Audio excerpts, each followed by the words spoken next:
세상에는 참 미련하고 어리석은 사람들이 많습니다. 내일을 대비하지 못하는 사람, 꼬리가 밟힐 줄 알면서도 범죄를 계속 저지르는 사람들, 이익을 쫓아 명분을 팔아먹는 S 같은 사람, 또 악한 자의 편에 서서 의를 대적하는 사람 등등 헤아릴 수 없습니다. 그런데 오늘 성경은 이 모든 어리석음이 하나님이 없다 하는 데서 비롯된 것이다 하고 밝히고 있습니다. 1절 어리석은 자는 그의 마음에 이르기를 하나님이 없다 하는도다. 그들은 부패하고 그 행실이 가증하니 선을 행하는 자가 없도다.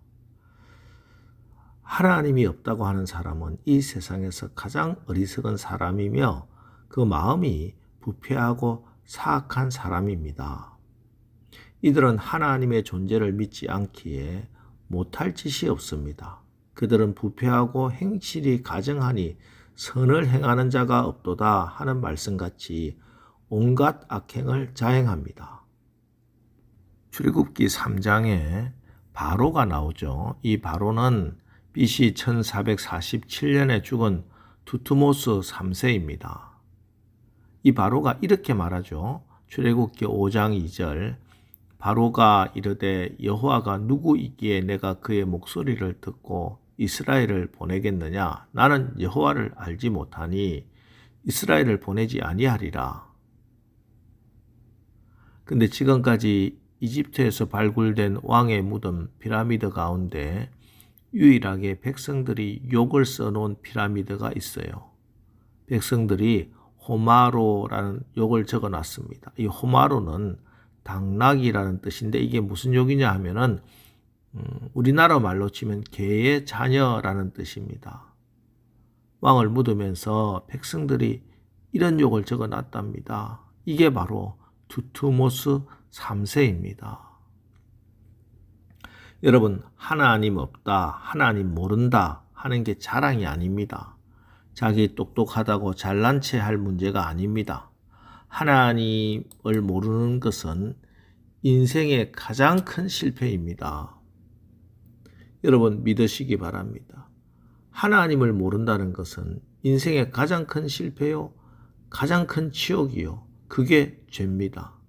그 인생의 가장 큰 불행입니다. 그리고 인생이 하나님을 아는 것이 가장 큰 복이고 또 가장 중요한 일입니다. 그런데 지금 이 시대의 가장 큰 불행은 바른 생각을 가지고 하나님을 찾는 사람이 없다는 겁니다. 이러한 상황에 대해 하나님은 본문 2절 3절에 말씀하시기를 여호와께서 하늘에서 인생을 굽어 살피사 지각이 있어 하나님을 찾는 자가 있는가 보려 하신즉 다 치우쳐 함께 더러운 자가 되고 선을 행하는 자가 없으니 하나도 없도다 하고 탄식하십니다. 이렇게 불의가 가득한 어둠 속에 우리가 살아가고 있는 겁니다. 그럼 하나님을 섬기는 우리가 이 혼탁한 어둠의 시대를 살아가면서 어떻게 이 불의한 세상을 이기는 능력 있는 삶을 살 수 있는가? 요한일서 5장 4절 대저 하나님께로서 난 자마다 세상을 이기느니라. 세상을 이긴 이김은 이것이니 우리의 믿음이니라. 예, 내 지식과 경험이나 판단에 따른 것이 아니라 믿음입니다. 하나님의 말씀에 근거한 믿음만이 불의한 세상을 이기는 능력인 것입니다. 오늘 시편은 구체적으로 그 믿음을 이렇게 소개하고 있습니다. 첫 번째로 하나님이 계신다 하는 믿음입니다.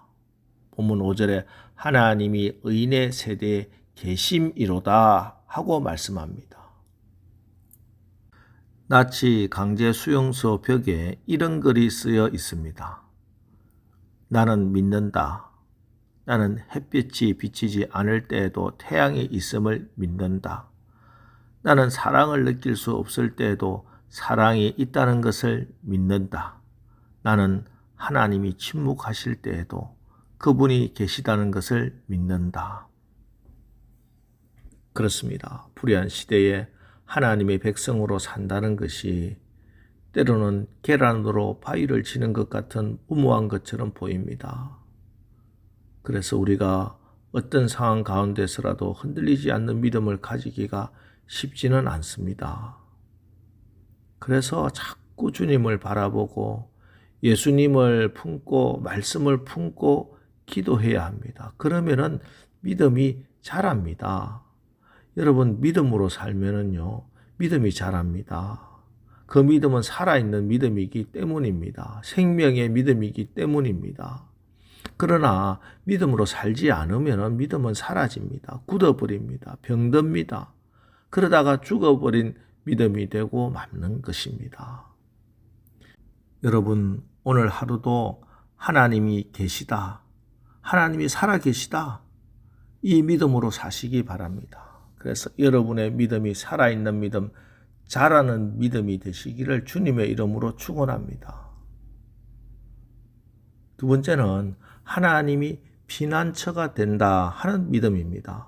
6절, 오직 여호와는 그의 피난처가 되시도다.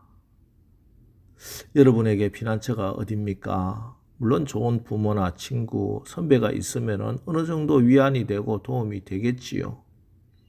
그러나 분명한 것은 사람은 그 누구도 궁극적인 피난처가 될 수 없다는 것입니다. 인간은 누구나 다 한계가 있어서 더 이상은 보호할 수 없는 한계 상황이 있기 때문입니다. 그래서 시편 146편 3절 4절 말씀에 방백들을 의지하지 말며 도울 힘이 없는 인생도 의지하지 말지니 그 호흡이 끊어지면 흙으로 돌아가서 당일에 그 도모가 소멸하리로다 하고 말씀합니다. 여러분, 궁극적인 피난처 오직 하나님 한 분뿐입니다. 이 세상의 모든 힘은 한계가 있습니다. 또한 변합니다. 젊음의 힘, 돈의 힘, 권세의 힘, 지식의 힘 등 모든 힘은 유한하며 또한 변합니다. 그러나 하나님은 전능하시며 영원하십니다. 오늘 주님께 피하십시오. 다윗에게 힘이 되어주시고 반석이시오, 요새시오, 피할 바위시오, 방패시오, 구원의 뿌리시오, 산성이 되셨던 하나님이 오늘 여러분의 모든 삶의 여정 가운데 피난처, 안식처가 되어주시기를 주님의 이름으로 축원합니다. 세 번째로 하나님이 구원을 행하신다 하는 믿음입니다. 7절, 이스라엘의 구원이 시온에서 나오기를 원하도다. 예, 구원의 확신이 있어야 됩니다. 구원받은 감격이 있어야 됩니다. 그래야 세상을 이기고 승리합니다.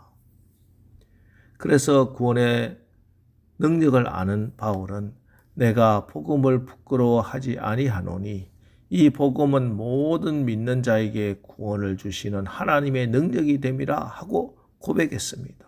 예, 복음은 구원의 능력입니다. 그래서 부끄럽지가 않아요. 일반적으로 구원이란 생명을 구하는 것, 살려내는 것을 말하지요. 물에 빠져 죽어가는 사람을 구해내는 것이나 불타는 집에 갇혀 있는 사람을 구해내는 것, 또 불치의 병에 걸려 죽어가는 사람 살려내는 것, 이게 구원입니다. 이처럼 죽어가는 사람 살려내는 것이므로 내 얼굴에 뭐 거름이 묻었다, 내 옷이 젖었다, 뭐 이런 건 결코 부끄러운 것이 될 수가 없습니다. 사람의 생명을 구하는 것보다 더 영광스러운 일이 어디 있겠습니까? 그런데 성경이 말씀하는 구원은 방금 언급한 것과 같이 물에 빠진 사람이나 불타는 집에 갇힌 사람이나 불치병에 걸린 사람 살려내는 정도가 아닙니다. 영원한 생명, 영생을 얻는 겁니다.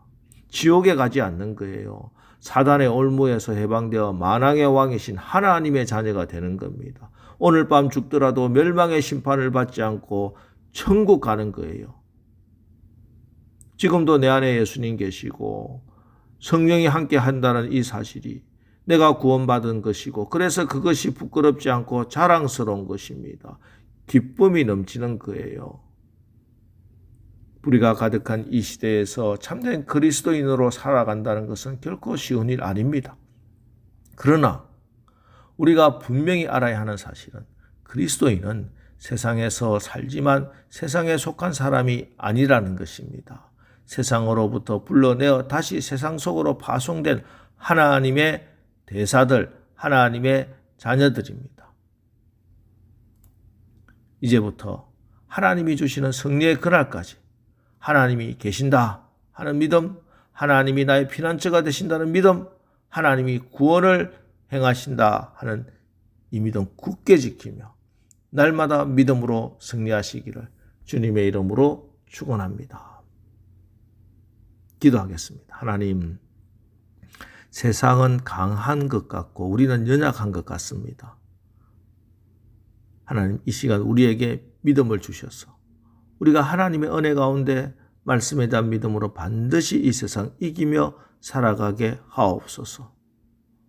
오늘 다시 하나님 말씀 붙들고 기도로 일어서기를 원합니다. 아무리 어려운 상황 가운데 있다 할지라도 예수 이름 붙들고 기도하며 감사하며 찬양하며 담대히 나가 승리하여 하나님의 영광을 보게 하옵소서. 예수님의 이름으로 기도합니다. 아멘. 자, 이제 주여 오늘 하루도 우리가 나와 함께 하시는 주님 바라보고 믿음으로, 오직 믿음으로 승리하게 하옵소서. 오늘 말씀 붙들고 우리 합심해서 기도하고 나가겠습니다. 우리 기도하겠습니다.